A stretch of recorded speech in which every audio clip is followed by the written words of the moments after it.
가장 좋은 지금 이상적인 그 포트폴리오는 최대한 채권도 아니고 금도 아니고 사실은 현금 자산을 좀 많이 확보해 놓는 게 좋다. AI 성장의 패러다임과 연결되는 산업들을 하나하나 로테이션 하면서 투자를 하자라는 의미이지 1등주로 달렸던 엔비디아를 여전히 계속 가져가야 된다, 신규 투자를 하셔야 된다, 이런 의미가 아니라는 겁니다.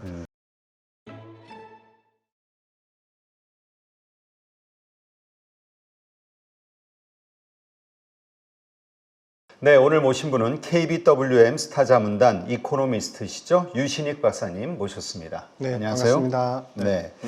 일단 지금 매크로 지표가 상당히 안 좋습니다. 네네. 그래서 자산 시장의 그 변동성이 상당히 커지고 있는 입장인데 일단 지금 이란, 이스라엘 이 전쟁 양상 이 부분에 대한 정리부터 한번 하고 가시죠. 네. 한마디로 표현을 해드리자면 이란 이스라엘 전쟁 리스크는 자산 시장, 모든 자산 시장에 굉장히 지리멸렬하게 변동성과 괴롭힘을 주는 요소다. 그래서 이게 우리가 지리멸렬하다라고 표현드린 거는 어느 특정한 바운더리 안에서 변동을 계속 일으키면서 추세를 그렇다고 급락시키지도 않고 쉽게 그렇게 회복되기도 힘든 그런 이제 구간이기 때문에 가장 좋은 지금 이상적인 그 포트폴리오는 최대한 채권도 아니고 금도 아니고 사실은 현금 자산을 좀 많이 확보해 놓는 게 좋다, 이 말씀을 드립니다. 일단 그 이란의 그 공습, 그 이후에 이스라엘의 반격, 물론 이제 공언을 했습니다만 뭐 동맹국의 만류 때문인지 지금 이란 본토에 대한 공격을 지금 연기를 2번이나 했다, 뭐 이런 뉴스들이 나오고 있는 상황이단 말이죠. 결국 이스라엘이 어떤 조치를 취하느냐에 따라 이게 어떻게 확전이 될지를 모르는 상황이니까 현금이 났다. 여기는 동의가 되는데 그럼에도 불구하고 결국은 이스라엘이 뭐라고 할까요? 컨트롤 범위에 컨트롤, 그러니까 동맹국들 미국의 입장을 미국은 지금 전쟁 나서는 안 되는 상황이니까 결국 따를 수밖에 없지 않냐. 그렇다면 지금의 이 변동성 장에서 어떻게 보면은 저가 매수를 공격적으로 할 때가 아니냐라는 의견도 있거든요. 네. 그 부분도 저도 이제 동의를 하고 있고요. 우리가 일단 배경을 한번 설명을 좀 해볼 필요가 있겠습니다. 그러니까 우리가 잘 생각해 보시면 원래 이란하고 이스라엘은 사이가 안 좋았습니다. 그러니까 사이가 안 좋았는데 그래도 이제 그 호메이니 정권 수립을 하면서 이슬람, 그러니까 이란이 호메이니 정권에서 이슬람 교도에 대한 혁명과 동시에 이슬람 체제를 다시 확립을 하면서 그때부터 이제 사이가 안 좋았는데, 그때 당시에 호메이니는 일단은 이슬람의 적대가 되는 미국은 큰 사탄이고 그 다음에 이스라엘이 작은 사탄이다, 이렇게 표현을 했는데 그 당시만 해도 사이가 안 좋긴 했지만 최악은 아니었습니다. 왜? 이스라엘은 그 당시 예전에 우리 80년대 생각하시면은 이라크가 그 무력화가 굉장히 강했죠. 네. 군사력, 그 다음에 무기력이 굉장히 강했고, 이 이라크에 대한 컨트롤을 하기 위해서는 이스라엘 입장에서 그러니까 미국도 마찬가지고 이스라엘 입장에서 이란이 필요했습니다. 그렇기 때문에 이란을 견제 수단으로 해서 이라크를 갖다가 제어하는데 어떤 도구로서 사용이 됐기 때문에 이란하고 그렇게까지 또 악화되진 않았었어요. 근데 최근 들어서 이런 이제 첫 번째 이제 발생한 거는 뭐냐면은 중요한 요소는 우리 하마스하고 이스라엘 전쟁이 일어났고, 그리고 나서 그 이후에 이제 이스라엘을 싫어하는 이제 반격하고자 하는 이제 국가들의 모임이 친이란 세력들이 이제 결집이 되면서 이제 공격과 서로 이제 보복을 하고 있는 국면인데요. 핵심은 뭐냐면 여기서 사우디가 가만히 있다는 겁니다. 왜? 네. 아, 그러게. 그러니까 지금 사우디의 존재감이 이 상황에서 사라졌는데 결국에는 뭐 네옴시티니 뭐니 지금 막 엄청나게 일을 벌려놨기 때문에 여기서 자기네들도 이게 확전이 되거나 삐끗하게 그 전쟁에 참여하게 되면은 이게 상당히 머리 아픈 경제적으로도 그런 상황이라고요. 그러니까 한마디로 지금 사우디를 표현해서 중동의 어떤 스탠스들을 다 요약해버리면 여기도 다각화가 됐습니다. 예전처럼 순위파, 시아파, 종교적 갈등으로 서로 밀집해가지고 저 국가는 안 좋아 그러면서 합쳐서 싸우고 이런 국면이 아니라는 거예요. 사우디 입장을 간단히 생각해 보시면요, 사우디는 일단 중국하고의 거래를 많이 텄습니다. 원유뿐만 아니라 많은 무기라든지 그 외에 여러 가지 제품들에 대한 이제 거래를 많이 텄고 위안화 거래를 하고 있고 경제적인 협력 관계를 이제 돈독히 쌓아가고 있습니다. 그런데 사우디 입장에서 또 미국을 끊을 수는 없습니다. 사우디가 상대적으로 경제 규모에 비해서 안보력이나 무기력 자체는 좀 열위하거든요. 그렇기 때문에 미국의 힘을 또 빌려야 돼서 사실은 양방작전, 그러니까 우리가 소위 얘기하는 양다리 작전을 걸고 있는 상태이기 때문에 사우디가 특별한 이러한 분쟁이나 중동 내 전쟁에 대해서도 특별한 스탠스를 취하지 않고 있고, 그러면 이란 입장으로 우리가 다시 돌아가서 한번 생각을 해보시면요. 이란도 너무 막 나가긴 힘든 상황입니다. 왜 이 말씀을 드리냐면요. 이란이 사실은 그동안의 핵 협상을 바이든 정부에 와서 조금씩 이제 진행을 하면서 경제 제재가 조금씩 풀릴 수 있는 여지가 있었고, 그로 인해서 원유의 수출의 물꼬를 서방국은 아니지만 중국한테 조금씩 수출할 수 있었던 여지가 생겼습니다. 그런데 최근 들어서 바이든 정부는 경제 제재를 계속 강화하려고 다시 이제 핵 협상 이전의 모습으로 돌아가려고 하고 있고, 게다가 11월이 되면 트럼프가 이제 대통령이 될 가능성도 높아지는 상황이죠. 그러면은 트럼프는 이제 공언을 했듯이 이란과의 핵 협상은 없습니다. 그렇기 때문에 이란의 입장에서는 불만을 표출하되 계속적으로 미국한테 무언가 요구를 하고 있는 그런 입장이기 때문에 적정 컨트롤 범위에 있다라는 것이고요. 이스라엘 입장을 한번 보시면요. 이스라엘은 여전히 미국 눈치를 보고 있습니다. 다만 지금 미국의 내부 그 국정 상황이 이 전쟁에 대해서 분열이 되고 있어요.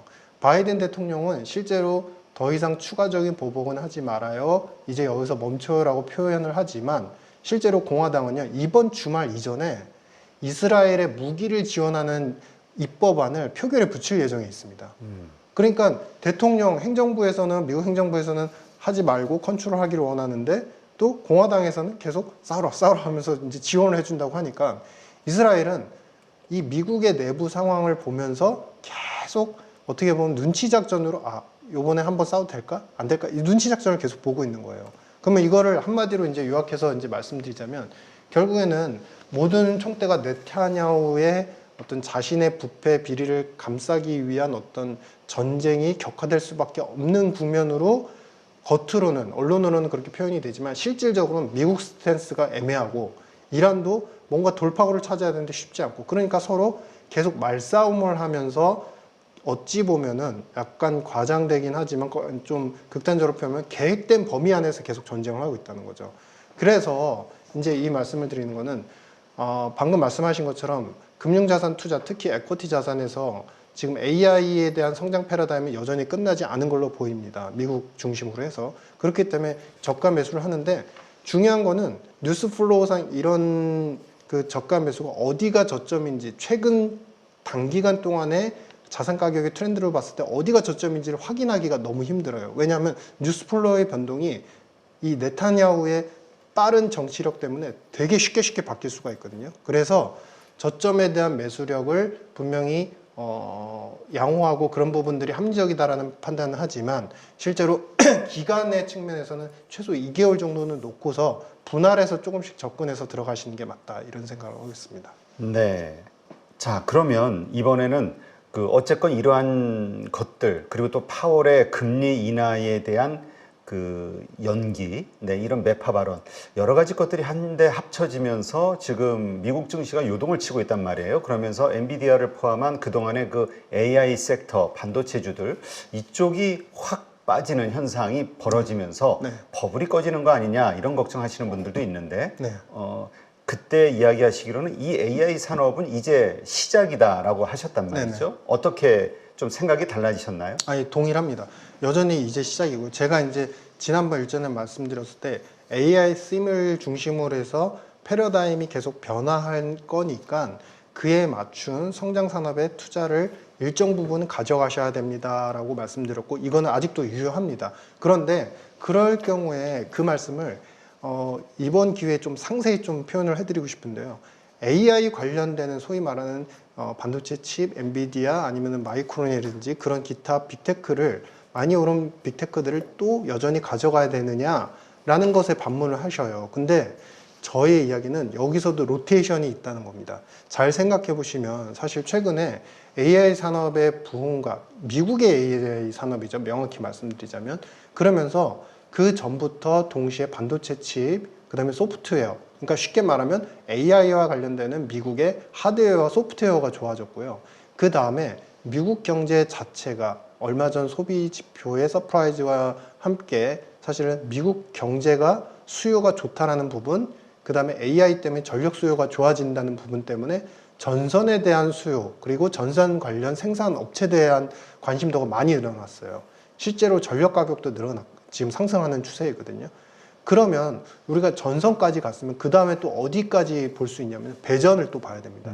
전선이 있으면 결국에는 전기를 갖다가 공급하는 마지막 배전의 도구들이나 변압기라든가. 변압 이런 부분들이 효율적으로, 왜냐하면 전력 가격이 높아졌고 전선에 대한 수요는 굉장히 높은데 효율성이 떨어져가지고 예를 들어서 1만큼 전력이 공급되다가 마지막에 배전할 과정에서 0.9로 떨어지면 굉장히 손실이 크거든요. 그래서 배전에 대한 수요가 있을 수 있고, 이게 연결이 돼서 최종적으로 어디까지 가냐면요. 최근에 미국 내에서 바이든 정부가 셰일 오일과 관련되는 토지의 어떤 임대 관련되는 이제 그 렌트, 국가에서 해주는 임대 렌트 비용을 높이고 있습니다. 즉 어떻게든 셰일 오일에 대해서 좀 뭔가 통제를 하려고 하고 유가뿐만 아니라 물가를 통제하려는 움직임인데, 여기에 기반은 뭐가 베이스됐기 때문이냐? 지금 미국 경제 상황은 모든 전통, 전력, 신재생 쪽에 대한 수요가 꾸준히 다 좋아지고 있어요. 그러면 지금까지 이런 로테이션 변화로 우리가 생각을 해보시면 결국엔 AI 스림이라는 것 자체는 결국 성장의 패러다임이 멈추지 않았다는 거고, 그게 결정적으로 마지막에는 전통 에너지, 아직 트럼프 대통령이 당선될지 미지수는 있지만은 결국엔 전통 에너지를 또 축차적으로 합쳐서 혼합하여서 사용할 수밖에 없기 때문에 전통 에너지 개발 기업들에 대해서 또 관심을 가져야 되는, 그래서 이런 모든 이제 패턴들이 우리가 AI 성장의 패러다임과 연결되는 산업들을 하나하나 로테이션 하면서 투자를 하자라는 의미이지, 1등주로 달렸던 엔비디아를 여전히 계속 가져가야 된다, 신규 투자를 하셔야 된다, 이런 의미가 아니라는 겁니다. 그로 인해서 파생되는 네. AI를 통해서 파생되는 여러 가지 그 섹터, 네, 뭐 맞습니다. 산업들 여기에 이제 관심을 갖자. 지난번 방송에서도 그런 얘기를 하셨어요. 그리고 더해서 이제 미국의 어떤 뭐 지금 재무부 주도의 미국 경제 성장을 지금 계획 경제를 하고 있는 거나 마찬가지죠. 미국은 그것이 효과를 발휘하면서 세계의 기업들이 글로 들어가고 또 그것이 계속해서 어떤 상승 효과, 경제 성장 효과를 이뤄내는 어떤 상황인데, 그런 측면에서 중국을 규제하고 미국 산업을 키우려는 의도가 섞인 정책들이 나올 때는 그와 관련된 밸류체인을 봐야 된다, 이런 얘기를 하셨어요. 최근에 조선주와 철강에 대한 움직임이 있는데 중국에 대한 규제, 이게 의미 있는 겁니까? 굉장히 의미 있죠. 우리 잘 생각해 보시면 지금 규제를 하기 시작한 게 처음에는 빅테크, 하이테크, AI, 반도체 쪽이었죠. 그런데 그 다음에 어디로 가냐면 최근에 우시바이오 생각나시죠? 바이오 쪽으로 중국 산업을 또 규제를 하기 시작했어요. 그래서 우리나라가 반발적으로 혜택을 볼 수 있다 이랬었고, 그러면 이쪽은 뭐냐면 소위 말해서 2010년대 이후부터 부각이 됐던 성장, 새로운 테크 산업들 쪽을 규제를 먼저 시작했다는 겁니다. 근데 조선 철강까지 갔다는 건 전통 산업까지 이제 들어갔다는 거거든요. 그러면 여기서 어디까지 가냐면요, 결국엔 소비재 쪽으로까지 갈 수 있습니다. 왜 이런 패러다임이 보이냐면요, 결국에 잘 생각해 보시면 미국의 입장에서 커나가는 중국을 규제하면서 규제를 함과 동시에 연대국들, 이미 교역을 하고 있는 다른 국가들한테 이 산업에 우리 국가에 와서 투자를 하면 그것이 반드시 전기차와 반도체뿐만 아니라 다른 산업 부분까지 투자를 하면 우리가 공장 건설하고 이런 거 도와줄 테니까, 보조금도 지급해 줄 테니까 투자를 하면 우리가 우리 시장에서 팔 수 있게 해주겠다. 이 얘기는 뭐냐면요, 한마디로 얘기해서 이 블록을 딱 형성을 해서 우리가 IRA와 같이, 쉽게 말씀드리면은 전 세계 연대 국가들한테 간접세를 걷겠다는 거예요. 먼저 투자를 하는 거를 미국은 원하는 거죠. 우리 시장에 들어와서 팔려면 일단 투자를 하세요. 중국을 우리가 배제시켜 놓을 테니까요. 그거는 중국을 배제시켜 놓는다는 건 뭐냐면 시장의 파이를 갖다가 연대국들한테 벌려주는 것이고, 벌려준과 동시에 여기에 들어와서 투자를 하기 그 선제 조건이 먼저 돈을 넣으라는 거예요. 결국 달러 베이스로 돈을 넣는다는 거거든요. 그 얘기는 결국 미국에다가 시설 투자를 해라, 그쵸, 일자리를 맞습니다. 만들어라. 맞습니다. 맞습니다. 그거는 왜 이런 말씀을 제가 드리냐면 이러한 논리와 전법들이 예전에 50년대 그리고 60년대까지 흥행했던 우리 스털링 블록 그때 제1 국가는 사실 영국이었습니다. 대영 제국 시절에 했던 패턴하고 똑같아요. 그때 당시에는 우리 준비금을 파운드를 얼만큼 가져라. 그리고 우리 런던 시장에 진입하려면 얼마만큼 보유금을 가져야 된다. 이런 규정들을 짓기 시작하거든요. 그래서 연대국이 30개여 개 국가들이 이제 생겨났는데 그 나머지 국가들은 미국하고의 이제 그때 당시에도 거래가 있었고 이제 교역이 있었는데 그 국가들은 진입을 아예 못하게 합니다. 바로 지금 과거에 대영제국이 했던 패턴들을 미국이 쓰고 있는 거고 반대 국가인 중국이 그로 인한 압박을 계속 받을 수밖에 없는 그런 이제 상황이다. 그러면 지금 이제 이게 치킨 게임에 들어간 겁니다. 미국의 연대 국가들은 다 좋나요? 절대 안 그렇습니다. 그 당시의 패턴을 우리 고려해 보시면 이집트도 있었고 네덜란드도 있었고 이라크도 들어가 있었고 연대국이 되게 많았거든요. 근데 그 당시에 이집트가 그 규정이나 여러 가지 뭐 환변동성 리스크도 있고 그래가지고 그런 요인도 있었지만 사실은 이집트가 그런 규정에 대해서 좀 소극적으로 하다 보니까 이집트가 먼저 나중에 어찌 보면 자의반 타의반으로 먼저 그 스털링 블록에서 퇴출이 돼요. 그러니까 여기서는 연대국들이 어떻게 보면 우리의 입장에서 보면 일본이 가장 경쟁 국가가 되겠죠. 그러니까 경쟁을 해서 먼저 선제적으로 돈을 먼저 쏘면서 먼저 투자해서 들어가서 시장을 장악하고 미국한테 인정을 받은 그런 패러다임이 형성이 되어야지만 살아남을 수 있다. 그래서 제가 말씀드렸던 게 투자를 하시는 입장에서는 객관적이고 냉정해야 되니까 반드시 국가를 구분하지 말고 해당 산업의 부분에서 먼저 치고 들어가는 기업을 국가별로 포트폴리오를 다변화해야 된다. 이런 말씀을 드렸던 겁니다. 그러니까 결국은 우리 그냥 좁게 우리 한국의 밸류체인 미국의 공장 짓는 기업이 어디냐 이거를 찾지 말고 네네. 우리가 경쟁이긴 하지만 네네. 일본에서 더 우리보다 더 적극적으로 네, 그 네. 산업에 진출해 네, 있거나 네. 더 확장 전략을 네. 쓰고 있는 기업 네, 네. 뭐 이런 식으로 대만의 기업 네, 네. 뭐 이런 식으로 찾는 맞습니다. 게 필요하다 네, 이렇게 네. 이해를 하겠군요. 맞습니다.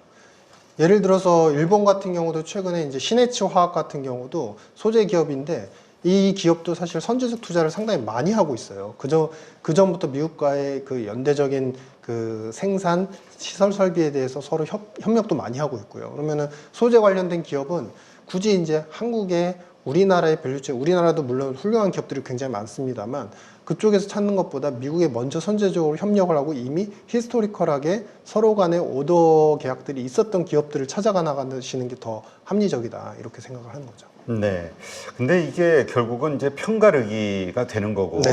뭐 지금 뉴욕타임스에서 그런 뉴스도 나왔습니다만은 선진국이 주도하는 반자유무역, 네. 이러한 정책들이 지금 너무 쏟아지고 있다. 네, 네. 사실 이거 우리가 한 2, 3년 전만 해도 중국이라든가 이런 나라에서 그 자국 산업을 보호하기 위해서 이러한 정책을 쓰고 있다. 우리가 엄청 비난했던 건데, 네, 네. 이제는 미국이 그런 정책을 쓰고 있고, 네.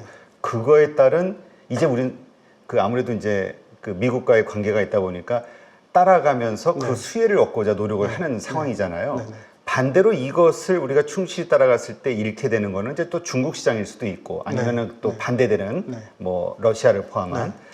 어떻습니까? 이 손익을 따져봤을 때 네. 물론 지금 선진국 주도가 미국을 포함한 서방이긴 합니다만 인구라든가 그다음에 성장성이라든가 시장 자체를 놓고 봤을 때는 또 이 반대쪽 진영, 중국과 러시아라든가 이쪽 진영이거든요. 네네. 어떤 게 우리한테 손익 계산이 미래, 지금 당장이 아닌 네.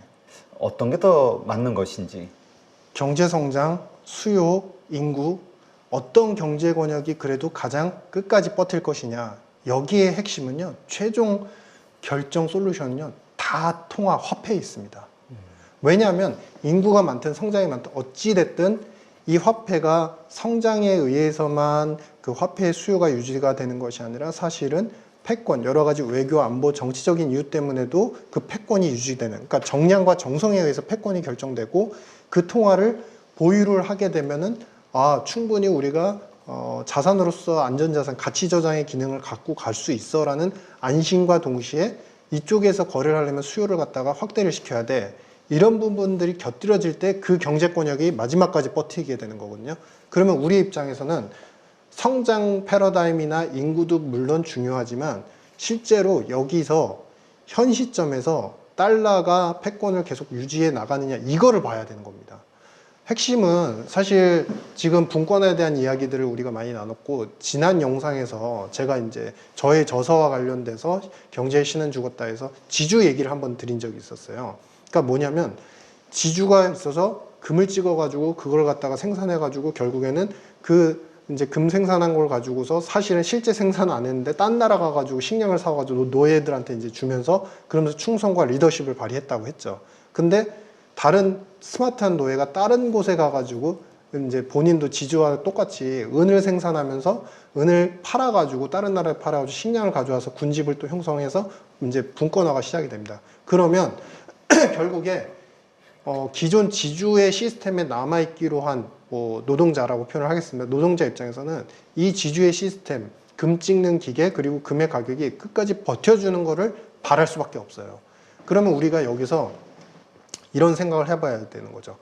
나쁘다와 잘하고 있다는 좀 경제 분야에서 사실은 상충되지만 좀 의미가 좀 있습니다. 왜냐하면 미국이 하는 이런 이제 어떻게 보면은 서로에 대해서 무역을 갖다가 제한하고 분권화시키고 상대를 갖다가 계속 교역에서 빠지게 만드는 이런 전략들은 사실은 경제적으로 보면 그들이 외쳤던 WTO 가입 시절에 그때 외쳤던 자유무역주의 완전히 반영되는 부분이 있기 때문에 나빠요. 그런데 그들이 그렇게 하는 이유는 기본적으로 달러의 패권을 어떻게 해서든 지키고자 하는 상대 연대국에 대해서 대항해서 달러의 금이 같은 신뢰성이나 이런 것들을 갖다가 계속 회복시키면서 수요를 촉발시키려는 노력이에요. 그래서 이런 부분들 효과를 볼 수 있을지 우리가 확인을 계속 플로우상 이제 확인을 하셔야 되고, 두 번째는 차후에 말씀드리겠지만 그렇기 때문에 이들이 최근 들어서 디지털 달러로 결국에는 통화 화폐 개혁으로서의 움직임으로 이 시국을 돌파하려는 어떤 노력을 보이고 있다, 이렇게 보여집니다. 그러니까 결국 미국 달러를 활용한 그 뭐 기업들 뭐 보조금을 통해서 막 끌어들이는 요소, 그 돈을 찍어내면 되니까 이러한 측면에서 결국은 기축 통화 달러를 가지고 있는 미국이 이길 것이다. 이길 가능성이 있고 솔루션을 계속 찾아가고 있으니 우리가 그걸 계속 확인해 나가면서 우리도 와치업하자, 이렇게 보고 있습니다. 네, 알겠습니다.